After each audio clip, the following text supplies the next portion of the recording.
या मम्मी जी शुरू से ऐसी है या फिर मेरे आने के बाद ऐसी हो गई है। मुझे उनकी ये आदत बिल्कुल अच्छी नहीं लगती। अरे, जब हमारे घर में किसी चीज की कमी नहीं है तो फिर मम्मी जी मेरे मायके वालों के आने की खबर से रसोई में ताला क्यों लगाना चाहती है? रूही अपने पति राहुल से कहती है।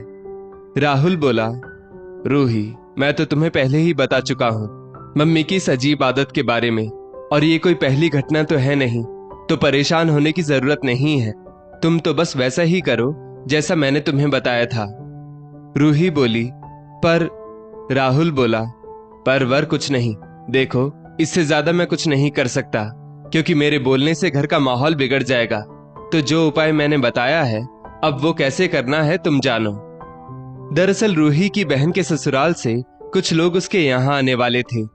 रूही की सास ललिता जी को अपने मायके के अलावा किसी भी मेहमान का उनके यहाँ आना पसंद नहीं आता था। रूही रसोई में जाकर तैयारी कर रही थी कि ललिता जी बोली, फिर तुम्हारे मायके से कोई आ रहा है क्या बहू, जो इतनी सब तैयारी कर रही हो? रूही बोली, जी मम्मी जी, अभी अभी दीदी का फोन आया था, उसके छोटे देवर की शादी है तो इनविटेशन कार्ड लेकर उसके सास ससुर खुद आ रहे हैं। ललिता जी बोली, ओह, मुझे लगा तुम्हारे मम्मी पापा आ रहे हैं। साथ ही साथ वो बोली, चाय के साथ बिस्किट रख देना, इतना सब करने की क्या जरूरत है? रूही बोली, पर मम्मी जी, वो लोग गांव से यहाँ सिर्फ हमें न्योता देने के लिए आ रहे हैं और यहाँ उनकी कोई रिश्तेदारी भी नहीं है। और ये भी तो देखिए कि वो मेरी बहन के ससुराल वाले हैं। ऐसे में उन्हें सिर्फ चाय बिस्किट खिलाकर भेजना भी तो सही नहीं होगा। और तो और उनको वापस गांव जाते जाते रात हो जाएगी। ललिता जी बोली, बहू, महंगाई कितनी बढ़ गई है और मेरा बेटा इस घर में अकेला कमाने वाला, तुम्हें उसकी जरा सी भी चिंता है कि नहीं? खैर छोड़ो, रोटी और एक सब्जी दे देना और साथ में अचार रख देना, फिर तो ठीक है ना? रूही काम करते हुए बोली, मम्मी जी, बस खीर पूरी और आलू मटर की सब्जी ही तो बना रही हूँ।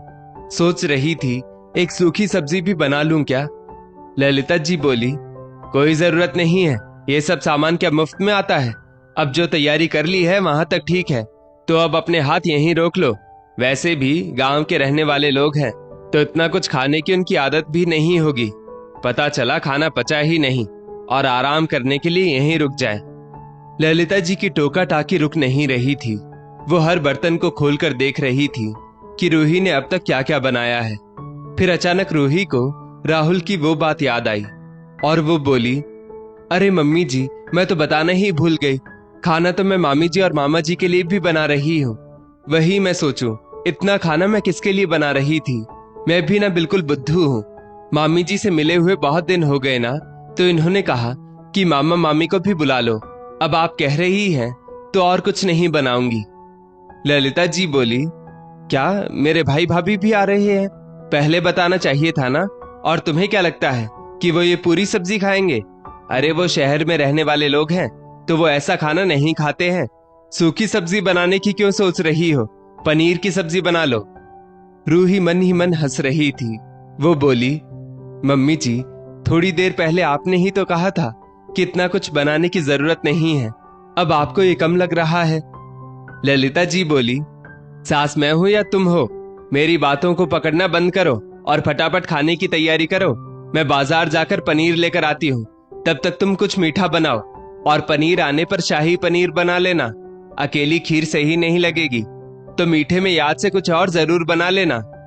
इतना कहकर ललिता जी फटाफट पनीर लाने के लिए रवाना हो गई और रूही मुस्कुराते हुए खाना बनाने लगी और उस दिन को याद करने लगी जब पहली बार उसके भाई भाभी आने वाले थे। अभी 7 महीने पहले ही रूही और राहुल की शादी हुई थी। इन 7 महीनों में रूही को ये बात तो समझ में आ चुकी थी कि ललिता जी को अपने मायके वालों का आना जाना अच्छा लगता था, पर रूही के मायके से किसी का आना जाना तो उन्हें बिल्कुल पसंद नहीं था। तभी तो अपने मायके वालों के लिए वो खुद रसोई में लग जाती थी, पर बहू के मायके वालों को बस रोटी सब्जी में टरकाना चाहती थी। एक रोज की बात है, रूही के भाई नवीन ने फोन करके कहा, रूही, अब माँ तो तुम्हारे ससुराल आ नहीं सकती, तो मुझे बार बार कह रही है तुमसे मिलने के लिए। 7 महीने हो गए तुम्हें देखे हुए, तो मैं और तुम्हारी भाभी कल कुछ घंटे के लिए आएंगे। रूही खुश हो गई और मुस्कुराकर कमरे से बाहर निकली। तो ललिता जी बोली, क्या बात है बहू, बहुत खुश दिख रही हो। रूही बोली, हाँ मम्मी जी, कल जब मामा जी और मामी जी आए थे तब मैंने देखा कि आप अब भी अपने मायके वालों के लिए कितनी तैयारी करती हैं। उस वक्त मुझे भी अपने भैया भाभी की याद आने लगी थी, और देखिए आज भैया ने फोन करके बताया कि कल वो भाभी के साथ आ रहे हैं। ललिता जी शंका की दृष्टि से रूही को देख रही थी कि पता नहीं अब ये क्या क्या बनाएगी। अगले दिन रूही ने भी वही सब तैयारी करने का सोचा। वो जैसे ही रसोई में जाने लगी, ललिता जी बोली, बहू, रविवार के दिन हमारे घर में कढ़ाई नहीं चढ़ती है और ना ही कुछ मीठा बनता है, तो बेहतर होगा तुम अपने भैया भाभी को चाय पकौड़े बनाकर खिला दो। रूही बोली, मम्मी जी, पर भैया भाभी पहली बार यहाँ आ रहे हैं और वैसे पकौड़े कढ़ाई में ही बनते हैं। ठीक है, मैं कढ़ाई नहीं चढ़ाऊंगी, कुकर या दूसरे बर्तन में सब बना लूंगी। इतना कहकर वो रसोई में जाने लगी। ललिता जी बोली, मेरा काम था कहना, अब तुम मानो या ना मानो। पंडित जी कह रहे थे आज अन्नपूर्णा माता को थोड़ा आराम देना, और वैसे भी घर में ना तो पनीर है और ना ही चीनी है। रूही ने कई बार रसोई में जाना चाहा, लेकिन ललिता जी उसे कुछ ना कुछ काम बता देती ताकि वो सामान बाजार से भी ना मंगवा पाए। रूही ललिता जी के व्यवहार से बहुत दुखी हुई। राहुल, जिसे ललिता जी ने पहले ही किसी काम से बाहर भेज दिया था, वो भी वापस आ गया और मिठाई का पैकेट रूही की ओर बढ़ाते हुए बोला, अरे तुम तो यहाँ आराम से बैठी हो, भैया भाभी को खाना नहीं बनाकर खिलाओगी क्या? तब जाकर रूही रोटी सब्जी बनाकर उनको खिला पाई थी। रात में रूही ने राहुल को सारी बात बताई। राहुल बोला, देखो रूही, मेरी मम्मी का स्वभाव शुरू से ही ऐसा है। उन्हें सिर्फ अपने मायके वाले अच्छे लगते हैं और उन्हीं को खिलाकर वो खुश होती है। ऐसा नहीं है कि वो तुम्हारे मायके वालों के लिए नहीं करती, बल्कि वो तो अपने ससुराल वालों के लिए भी नहीं करना चाहती। शुरू में पापा भी उनकी इस बात से दुखी होते थे। इसलिए तुम तो एक काम करो, जब भी तुम्हारे मायके से कोई आने वाला हो तो तुम मामा मामी को भी बुला लिया करो। उनके आगे मम्मी कुछ कह नहीं पाएंगी और तुम्हारे मायके वालों की आव भगत भी अच्छे से हो जाएगी। रूही बोली, लेकिन ये तो गलत है ना, उनकी तरह मेरे मायके वालों का भी इस घर में सम्मान होना चाहिए। राहुल बोला, हाँ तुम कह तो ठीक रही हो, पर शांति पूर्वक अगर काम चल सकता है तो चलाओ, जब नहीं चलेगा तब की तब देखेंगे। उससे पहले लड़ाई झगड़ा करना, घर का माहौल बिगाड़ना होगा। तो अब मैंने तुम्हें उपाय बता दिया है, तुम बस वैसा ही करती रहो। वो दिन और आज का दिन, अब रूही राहुल के बताए गए उपाय पर चलती थी, और जब भी उसके मायके से कोई आता तो वो अपने मामा ससुर और मामी सास को बुला लेती थी। ललिता जी अपनी सारी नाराजगी भूलकर तैयारी में लग जाती थी। अचानक ललिता जी की आवाज से रूही पुरानी यादों से बाहर आई। बहू, किन ख्यालों में खोई हो? कुछ मीठा बनाया कि नहीं? लो पनीर ले आई हूँ, तो अब जल्दी से शाही पनीर बनाओ, तब तक मैं सलाद काट देती हूँ और पापड़ सेक देती हूँ। चलो फटाफट हाथ चलाओ। रूही की बहन के सास ससुर और ललिता जी के भैया भाभी दोनों ने एक साथ घर में प्रवेश किया। ललिता जी रूही से बोली, बहू तुम खाने की तैयारी करो, मैं मेहमानों के साथ बैठती हूँ।